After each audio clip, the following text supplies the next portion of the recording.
And now our closing speaker. Elizabeth May is the recently elected leader of the National Green Party. She has been active in the environmental movement since 1970 as a writer, activist, and lawyer. She formerly served as executive director of the Sierra Club of Canada. Please welcome Elizabeth May.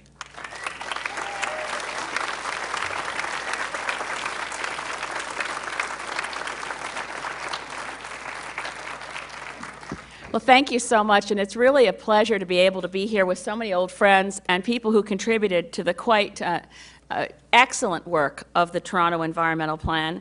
And it's too bad another federal party leader couldn't be here, too, to celebrate his work, because Jack Layton, I guess, couldn't be here. But it's terrific to see, as Fran said, to see the work going on to celebrate this plan and move it forward. I want to thank Randy Park as well as Post Carbon Toronto for pulling this together and providing an opportunity for Toronto municipal candidates to pledge publicly to meet the goals of this plan. You've already heard a lot about why the plan matters, why Pledge to Green or Pledge Green TO. I'm not sure where the TO goes, but we know it might be, it's all over the place, Toronto. But when we think about it, I'm wondering if it's really an environmental plan or if it doesn't deserve another name. Because when you think of the truly brilliant cities around the world, what makes them wonderful places to visit? What's elevated them to the kind of status that, as Richard said, what makes you love a city when you're there? You can walk through it, you can experience it. There's a sense of pedestrian liveliness and cultural integrity and an excitement on a city street that doesn't happen when a city's been designed around a car. And when I think of the cities that I've enjoyed, I haven't actually ever been to Curitiba, Brazil, but I know that one of the reasons that city has become successful, has elevated itself economically, and has had all kinds of ancillary benefits, all came from a young mayor a couple of decades ago who thought, we need to figure out how to solve the problem of buses that run empty and people too poor to get seats.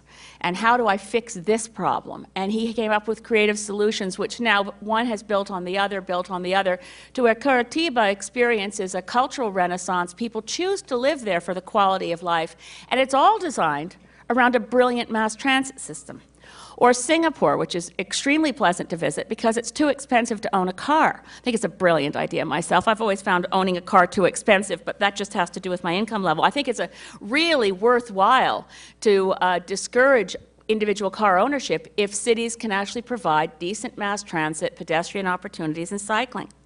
Speaking of which, recently I was back in Amsterdam for Earth Charter meetings, and I'm very fortunate to still be working on the Earth Charter, which I commend to you as a really transformational document for a new way. In the same way that the UN Declaration on Human Rights, the Earth Charter sets out how we should relate to each other within the human family and how we should relate to the biosphere, each other, societies, other species. It's an important statement.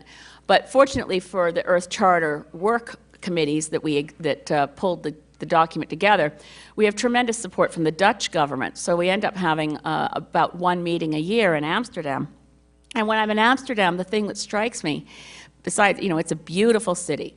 It's got density. It's got culture. It's got vibrant cityscapes. And it's got traffic jams. They only involve bicycles. It's absolutely fabulous. You go through the streets of Amsterdam, there's one lane available for a vehicle. And it's not very full, actually, because there's other lanes available for pedestrians. There's canals, of course. People move along in boats or live on the water. And then there are brilliant, brilliant bicycle lanes. And there's streetcars. So mostly you move about by streetcar or bicycle. Very few people would bother trying to bring a car into Amsterdam because there's no point. And the bike lanes are not just intermittent, as Richard was describing the disaster in Toronto of St. Clair and loss of pedestrian space.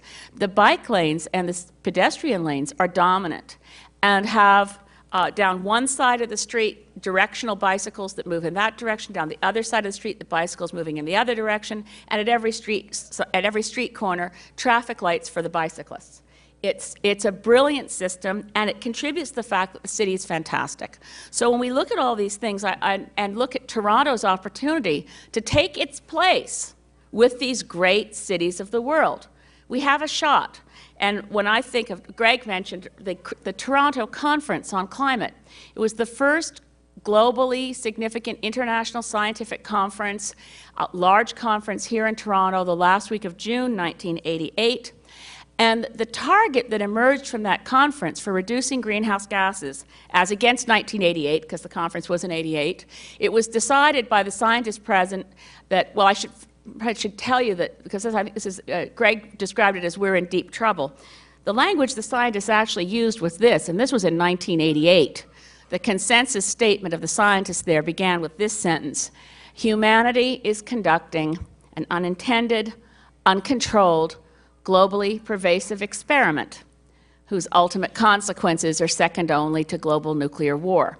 It was a fairly arresting statement, and coming out of the conference was this target, that as a first step, all countries in the world should reduce greenhouse gases by 20% below 1988 levels by 2005.